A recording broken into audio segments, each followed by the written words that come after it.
आप अकेले नहीं हैं। ऐसी बहुत सी फीमेल्स हैं जो कि पीसीओएस से सफ़र कर रही हैं, पर उन्हें नहीं पता कि उन्हें पीसीओएस को मैनेज कैसे करना है। In fact 1 in 10 women suffers from polycystic ovarian syndrome with no clue what to do. आज इस वीडियो में मैं आपकी हेल्प करूंगी। मैं आपको बताऊंगी कि आपको अपने पीसीओएस को मैनेज करने के लिए या उसके सिम्टम्स को मैनेज करने के लिए क्या खाना है, क्या नहीं खाना है, और उसी के साथ साथ कौन से लाइफस्टाइल चेंजेस है जो आपकी हेल्प करेंगे पीसीओएस को मैनेज करने में। आई एम श्योर आप में से बहुत से लोगों को ये लगता होगा कि पीसीओएस का मतलब सिर्फ इरेगुलर पीरियड्स। ऐसा नहीं है।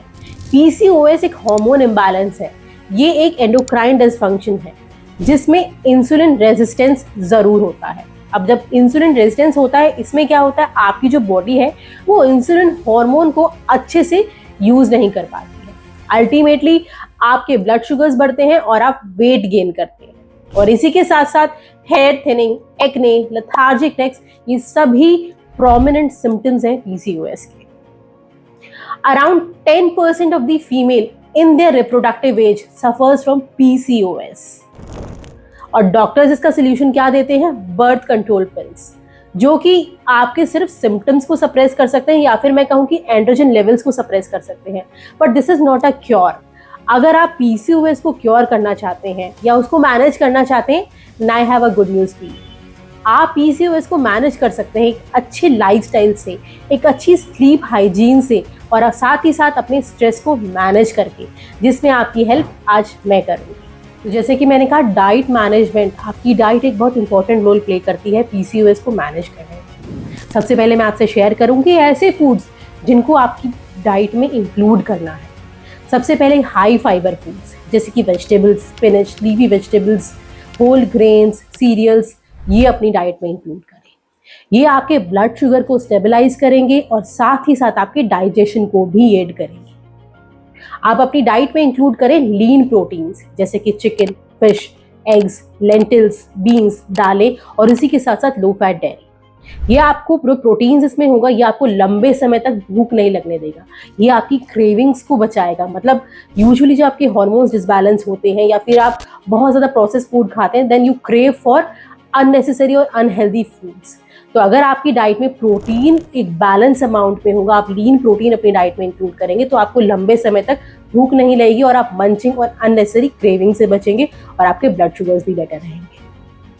अपनी डाइट में अच्छे फैट्स जैसे कि avocados, nuts, seeds, olive oil, ये इंक्लूड करें। ये बॉडी में इन्फ्लेमेशन रिड्यूस करेंगे और उसी के साथ आपके हार्मोन्स को भी सपोर्ट करेंगे।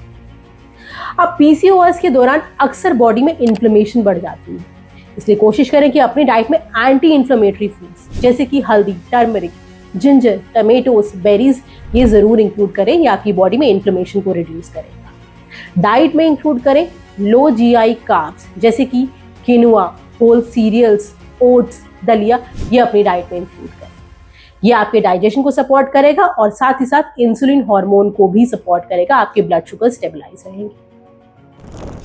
इसी के साथ साथ आप सीड साइकिलिंग भी प्रैक्टिस कर सकते हैं। तो सीड साइकिलिंग में क्या होता है, आपके पीरियड्स की, आपकी रिप्रोडक्टिव जो फेज है उसके 2 फेजेस होते हैं, डे 1 टू डे 14, जिसको हम बोलते हैं फॉलिक्यूलर फेज। इसमें आप खाएं 1 टीस्पून फ्लैक्स सीड्स और उसी के साथ 1 टीस्पून पंपकिन सीड्स। ये आपके एस्ट्रोजन लेवल को मेटाबोलाइज करने में हेल्प करेगा। और जब आपका ल्यूटियल फेज, जो कि डे 15 से डे 28 तक होता है, उसमें आप खाएं सेसमे सीड्स और उसी के साथ सनफ्लावर सीड्स। ये आपके प्रोजेस्टेरोन लेवल्स को मेटाबोलाइज करने में हेल्प करेगा। तो ये डाइटरी चेंजेस करने के साथ आप अपनी पीसीओएस को मैनेज कर सकते हैं। अब आगे बढ़ते हैं। तो क्या खाना है या कौन से फूड्स आपको अपनी डाइट में इंक्लूड करने हैं, ये तो आपको पता चल गया है, बट इसी के साथ साथ मेरा आपसे ये शेयर करना भी बनता है कि कौन से फूड्स आपको अवॉइड करने चाहिए। सबसे पहला है शुगरी स्टफ, जैसे कि जो आपके एरेटेड बेवरेजेस होते हैं, सोडा बेस्ड ड्रिंक्स होते हैं, चॉकलेट्स होती हैं, मिल्क चॉकलेट्स हैं, कैंडीज हैं, शुगरी स्टफ है, इनको आप अवॉइड करिए। ये आपके ब्लड शुगर्स को स्पाइक देंगे और इंस्टेंट एनर्जी क्रैश होगा, जिसकी वजह से आपका इंसुलिन हार्मोन भी इफेक्ट होगा और आप वेट गेन करेंगे।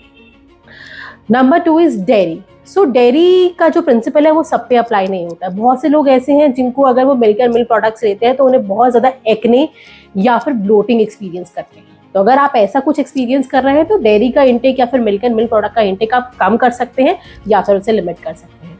पर अगर आपको लगता है कि ये चीज़ आपको नहीं इफेक्ट कर रही है तो आप इसे अपनी डाइट में इंक्लूड कर सकते हैं। नंबर 3 है हाई फैटी फूड्स या फिर मैं कहूँगी प्रोसेस्ड फूड, जैसे कि biscuit, namkeens, bakery item, cakes, pastry, ये अपनी डाइट में बिल्कुल ना इंक्लूड करें, क्योंकि इनमें जो फैट होता है वो अच्छी क्वालिटी का फैट नहीं है जो आपके हार्मोन्स को और डिस्टर्ब करेगा और अल्टीमेटली आपका पीसीओएस और वर्स होगा। लास्ट चीज, excess intake of alcohol and caffeine, इन दोनों का ही इंटेक आपके हार्मोन को डिस्टर्ब करेगा और साथ ही साथ आपकी स्लीप को भी डिस्टर्ब करेगा और आप पीसीओएस के सिम्टम्स को अच्छे से मैनेज नहीं कर पाएंगे। नेक्स्ट इंपॉर्टेंट फैक्टर है एक्सरसाइज एंड मूवमेंट। सो कोशिश करें अपने डेली रूटीन में किसी न किसी फॉर्म की मूवमेंट जरूर इंक्लूड करें। आप अपने पूरे दिन के शेड्यूल में 30 मिनट्स अपने लिए जरूर निकालें, जिसमें आप brisk walk, Pilates, jogging, running, even strength training भी कर सकते हैं। बट हाँ, don't be a gym rat. Strength training overdo ना करें। आप वीक में 3 to 4 times Pilates, strength training कर सकते हैं। पर अगर हम योगा की बात करें तो योगा पीसीओएस को मैनेज करने में एक थेरेपी की तरह काम करता है। योगा आपके मेटाबॉलिज्म को बूस्ट करने में और साथ ही साथ वेट मैनेजमेंट में तो हेल्प करता ही है, बट उसी के साथ योगा आपके हार्मोन को बैलेंस करने में और साथ ही साथ आपकी स्लीप को, आपके स्ट्रेस को भी रेगुलेट करता है। अब एक ऐसा पॉइंट जिसे हम अक्सर निग्लेक्ट करते हैं पीसीओएस के दौरान, जो है mental health and emotional support. So PCOS से स्ट्रगल कर रहे जो फीमेल फ्रेंड्स हैं मेरी, वो अक्सर आप एक्सपीरियंस करेंगे mood swings, anxiety, depression, body में चेंजेस। सो इसको आपको हील करना है। इसके लिए आप थेरेपीज, जर्नलिंग या फिर इमोशनल सपोर्ट भी ले सकते हैं। याद रहे कि पीसीओएस को हील करने में इमोशनल सपोर्ट को अंडर एस्टिमेट ना करें। ये बहुत इंपॉर्टेंट चीज़ है जो आपको बहुत हेल्प कर सकती है। अपने आसपास ऐसा ऑरा क्रिएट करने की कोशिश करें जो आपको पॉजिटिव रखे। इसके लिए आप जर्नलिंग कर सकते हैं, सपोर्ट ग्रुप्स ज्वाइन कर सकते हैं। आप अपने आप को बिजी रखने की कोशिश करें, जिसकी वजह से जो ओवर थिंकिंग है उससे बचेंगे और साथ ही साथ आप थोड़े पॉजिटिव भी रहेंगे और नेगेटिव थॉट से दूर रहेंगे।